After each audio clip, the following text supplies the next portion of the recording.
What's going on, everyone? I'm Jeff Harris alongside Jonah Restuccio, and welcome into the Delmarva Sports Insider. It's the only show giving you in-depth analysis to all local sports here on the shore. That's right. So Drayvon Miles, we hope that he's going to be joining us in just a little bit. We're working on that. He's out at Smyrna High School. But here is what's coming up on tonight's episode. We've got a lot to get to tonight, so let's get into it. Although the soccer season has come to an end, Jonah, we still had a pair of all-star games to get through. We have all the sights and sounds from Snow Hill earlier this week. And Jeff, I know the whole sports department is excited about this. The Governor's Challenge is now a month away. Hear what the top local teams and players are looking forward to most from the biggest holiday tournament in the nation. That's coming up in just a few minutes.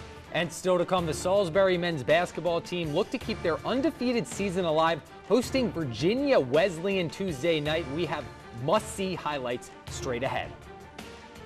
Welcome into the show, everyone. So what a game last night in Wilmington. That's where we're going to start things off. Now, one thing the DIAA football committee robbed Delmar of was a home playoff game, because with the final seed, they're an 8 seed, there would be no way the Cats would host a playoff game this year. So Delmar set out to kind of take home field advantage, you know, where they weren't granted a little bit last week at DMA and last night at AI DuPont, both games taking place in Wilmington. The Cats coming into last night with a chip on their shoulder, the size of pretty much the town of Delmar. Dave Hearn and his guys on a quest for their 7th state championship in program history. Early on, AI driving, but they cough it up. Trey Parsons falls on it, and the Wildcats take over, and they take advantage. Delmar, known for their running game, but freshman Dante Trader, he opens up the game passing, tosses a dime to Carson Phillips. Great diving catch to get into the red zone. Then a few plays later, they go to the ground. Tayshawn Denard gets around the right side and strolls into the end zone for his first of many touchdowns on the night.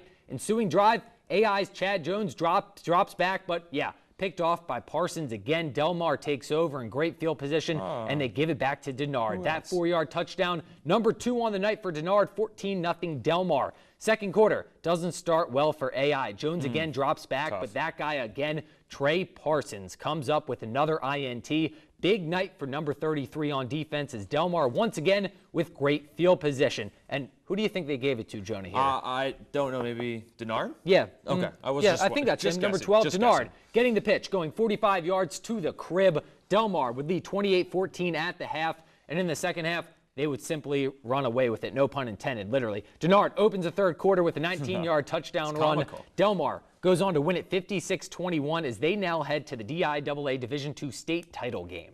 Yeah, it was great. You know, we just had opportunities. You know, a defensive line got a lot of pressure on them, and you know, we just capitalized. You know, couldn't have done it without my front line. Front line helped me there, and Brooks Parker taking all the beatings from me to get me in the end zone. It means a lot coming off some bad seasons, some okay seasons, and this year we thought that we could really do big things. So playing the state championship next week, will be great. And Delmar to get the winner of this game, 5 seed Milford taking the trip up to Wilmington to play 3 seed Wilmington Freds. And for Milford, it's been David Bowman all season long. He's going to get the handoff up the middle, and he breaks it 35 yards for the game's first score. And then a couple drives later, and it's Bowman. Once again, he's going to bounce outside. He's going to find a hole, and he's going to hit it hard. He gets tripped up, but catches his footing. He's going to dive into the end zone. That would make it 14-0. Milford would take the lead at half. Now, late in the fourth quarter, after a Friends touchdown, third down for the Bucks, and it gets stuffed. Now, Friends, they have one last chance, down only 7. Fourth down, Skylar Kness's pass goes just over the receiver's head, and they would turn the ball over on downs, and the Milford Bucks, they're moving on to the 2A state championship game with this 14-7 win, and they will play Milford next week. Now, when you think about it, 2 conference foes playing each other in the state championship game. How better can that get as the Henlopen Conference? I mean, it can't get much better, Jonah, but you know, the thing about this too, so Milford and Delmar, they're going to face off next week at 5:30 at the University of Delaware. These two teams have played each other a few months back. Not the first time. So Delmar actually beating Milford 35-10 a few months ago. That was at home. So what do you see as kind of the difference maker? We have Tayshawn Denard. We have Brooks Parker. We have David Bauman.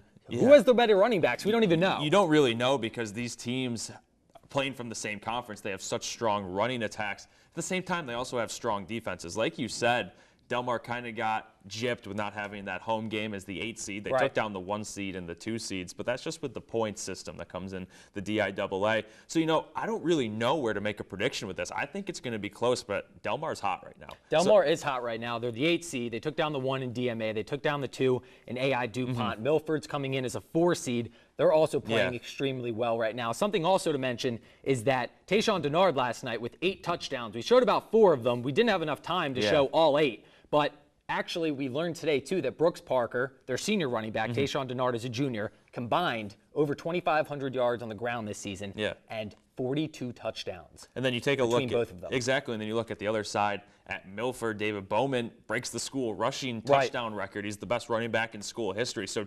3 running backs across 2 teams that are going to leave their mark here in the state of Delaware. Absolutely, and something else that we are going to keep an eye on is that Smyrna game. We have Trayvon Miles out there live. Will Knight, one of the best running backs, if not the best running back in the state of Delaware, going to come up a little bit later on in the show. We're going to get an update on that game, which just kicked off. Smyrna looking to go to their 3rd straight state championship game. But unfortunately right now, Jonah, we're hitting a break. But coming up, the Governor's Challenge. We talked about it earlier, the media day. Yeah, it went down Tuesday afternoon at the Wacomico Civic Center. We bring you inside the jam-packed day following the break. This is David Hearn. I'm the head coach at Delmar High School, and you're watching Delmarva Sports Insider.